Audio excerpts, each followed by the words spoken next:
What's good, everybody? Sound the alarm, sound the flashing lights, sound all of the reggaeton, dance hall horns, whatever you need.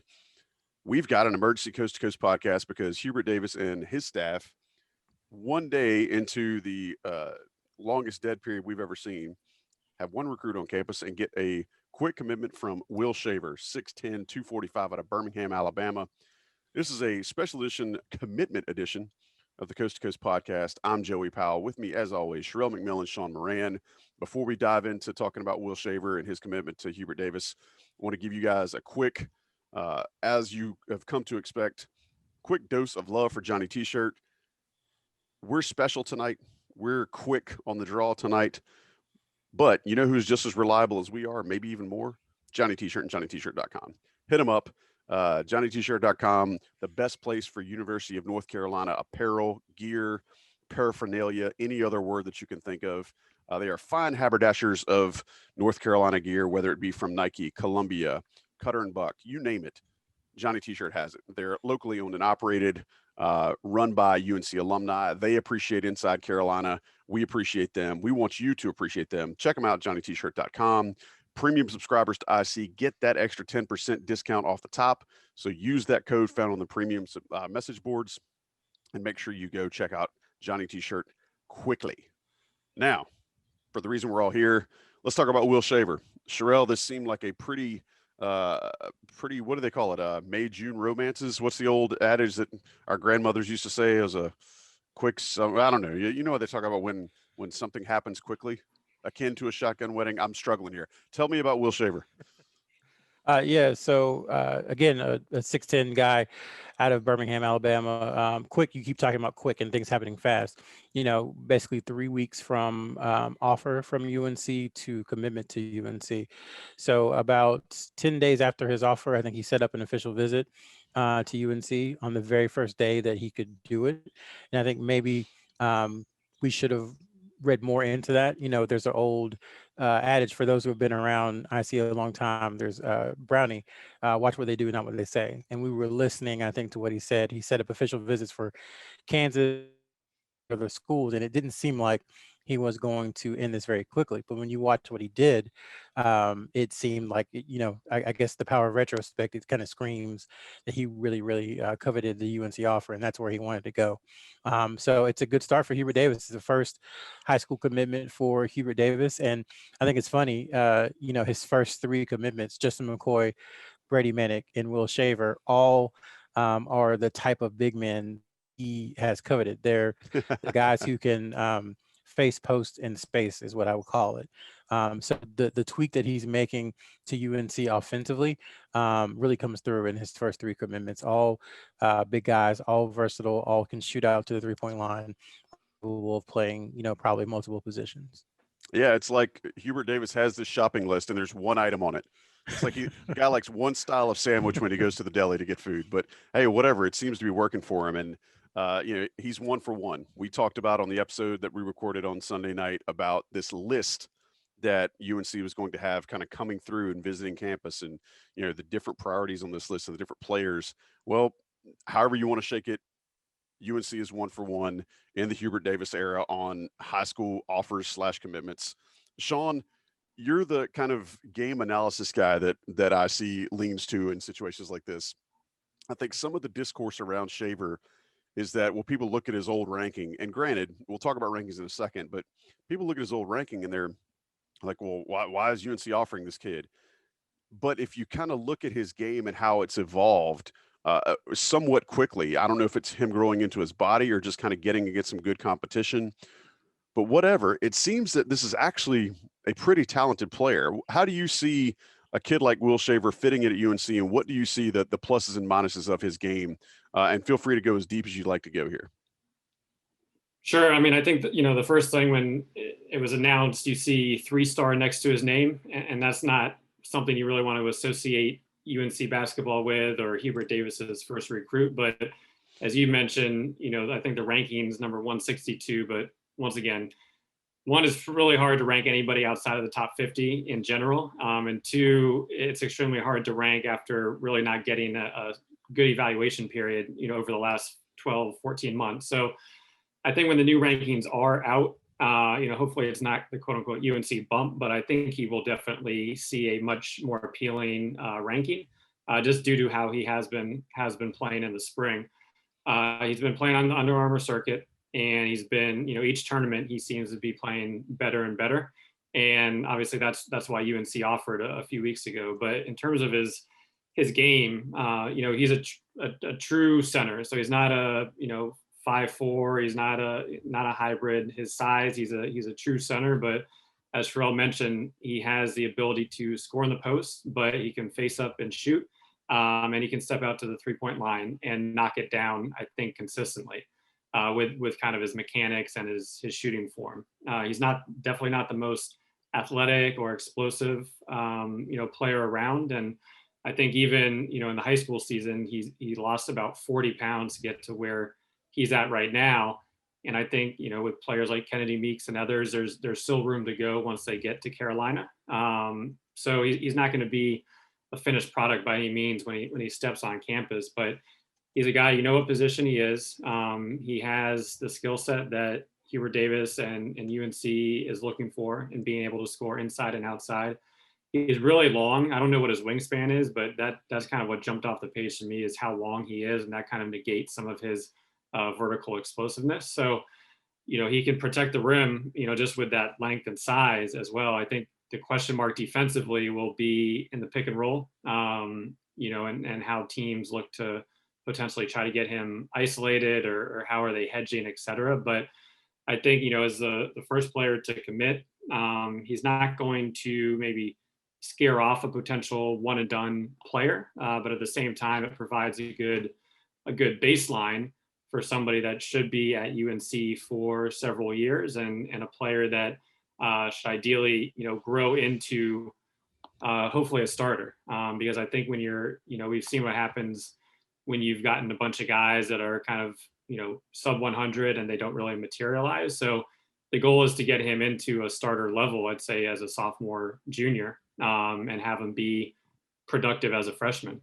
So I think that those are the things you see with Shaver. But I think the key thing is he's been improving and playing very well over the past few months, and he's kind of on a upward trajectory, and he has another whole year to continue as the season goes. So that's how I kind of look at it right now, is it's a good baseline for them to build on. Well, definitely, you mentioned his trajectory. He's trending the right way. He has been trending the right way since his last season.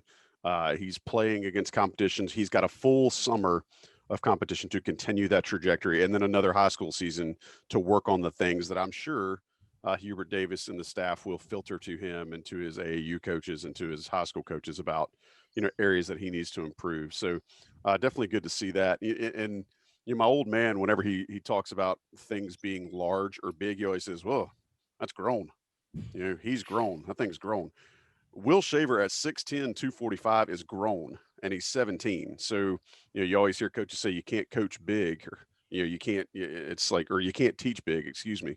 I mean, that's just, you've already got that sort of size. And from what Sean has just broken down for us, there's a good baseline of talent plus some room to grow for the Tar Heels.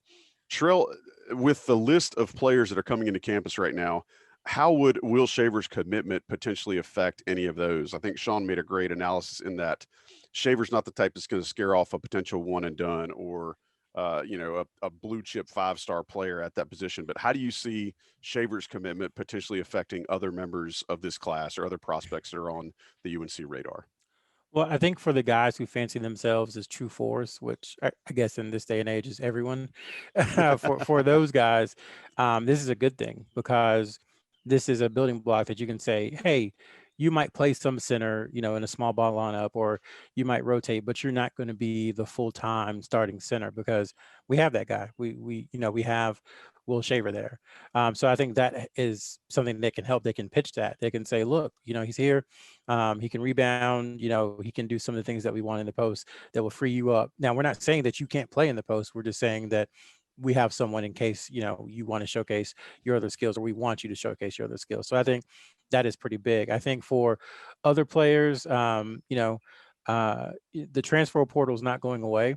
So I think a lot of coaches are going to ensure that they have a scholarship or two left over each year, just in case, the perfect player comes down the pike.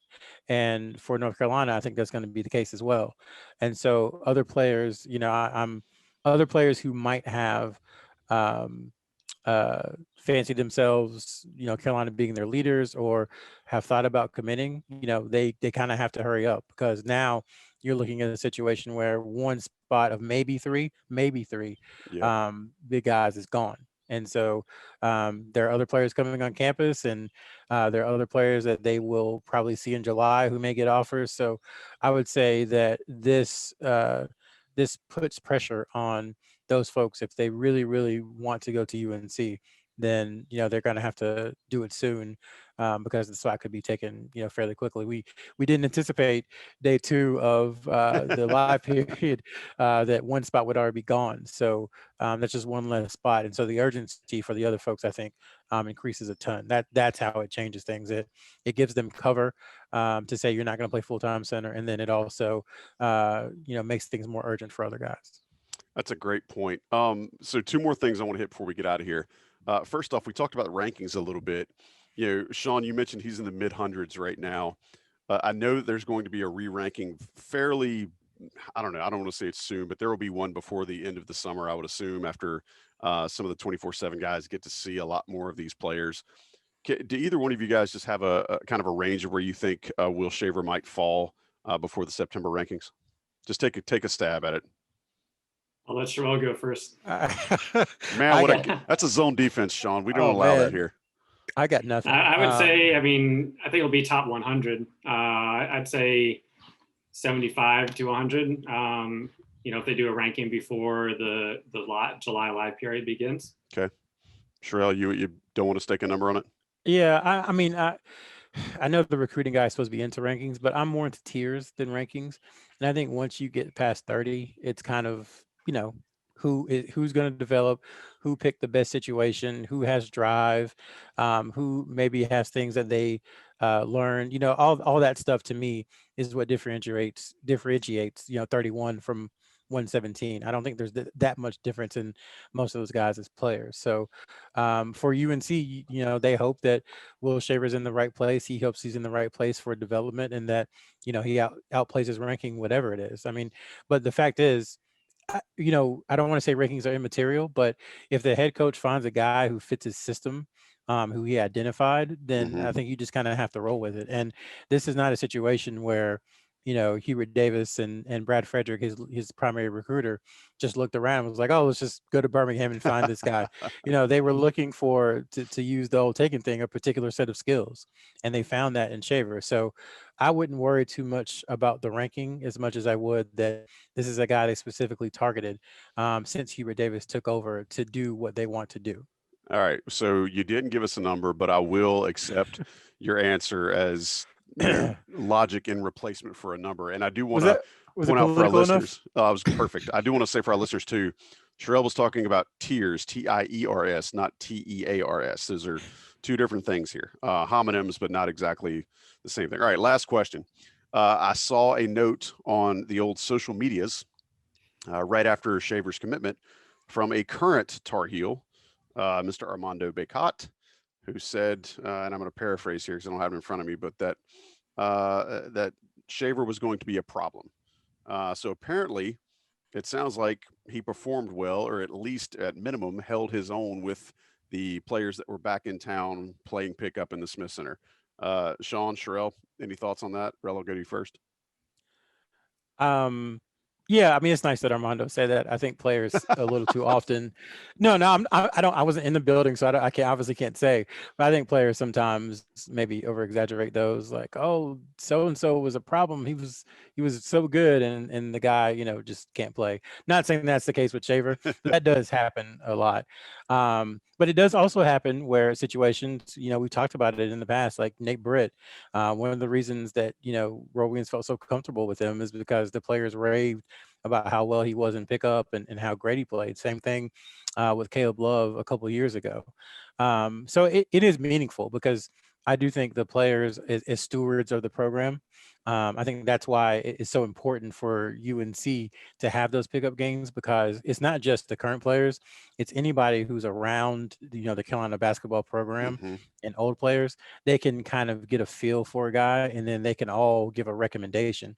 And if you get, 10 guys on the current team and 3 former players and say, yeah, this kid can play, that's a pretty strong recommendation from those guys to the head coach. So I think maybe that's part of what that was.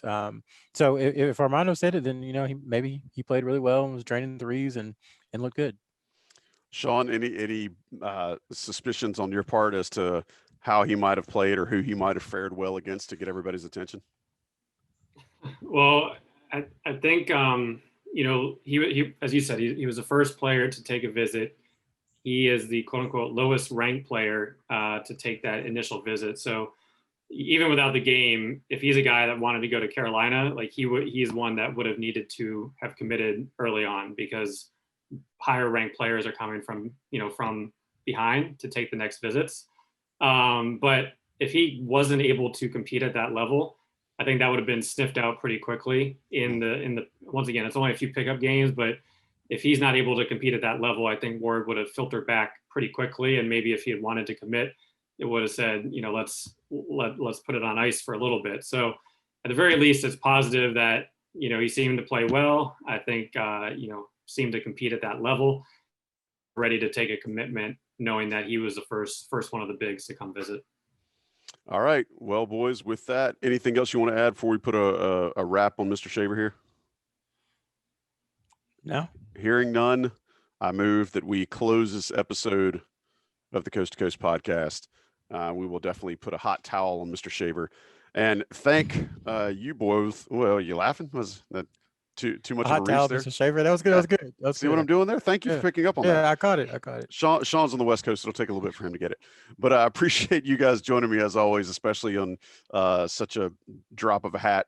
But Sherrell McMillan, Sean Moran, always bringing the fire. This has been the most recent and a surprise edition of the Coast to Coast, discussing Will Shaver, the first commitment of the 22 class for Hubert Davis and his staff at University of North Carolina. As always, follow InsideCarolina.com for all of this type of news. Sherrell, Greg Barnes, Sean Moran, Ross Martin, all the writers and contributors in Inside Carolina will be on top of it. So stay tuned to Inside Carolina for more. And if you haven't already, subscribe, get all this content sent directly to your device so you can hear the latest news and the latest updates.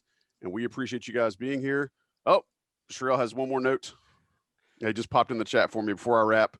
One more note, Sherrell. Yeah, and I'm sorry. You did a great job of closing. It's all right, man. You're full testing disclosure. my chops. Full disclosure. I have ruined this podcast like 4 times. Y'all won't get a chance to hear it, but I have destroyed it like 4 times.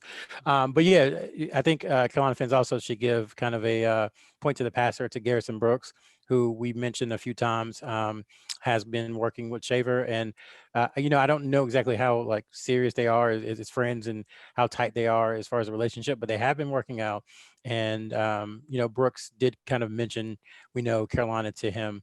So I think that definitely had an impact. It could be that, excuse me, Shaver really, really wanted to go to Carolina. And, once he got the offer, that was that. But I do think Garrison Brooks can get an assist on this one.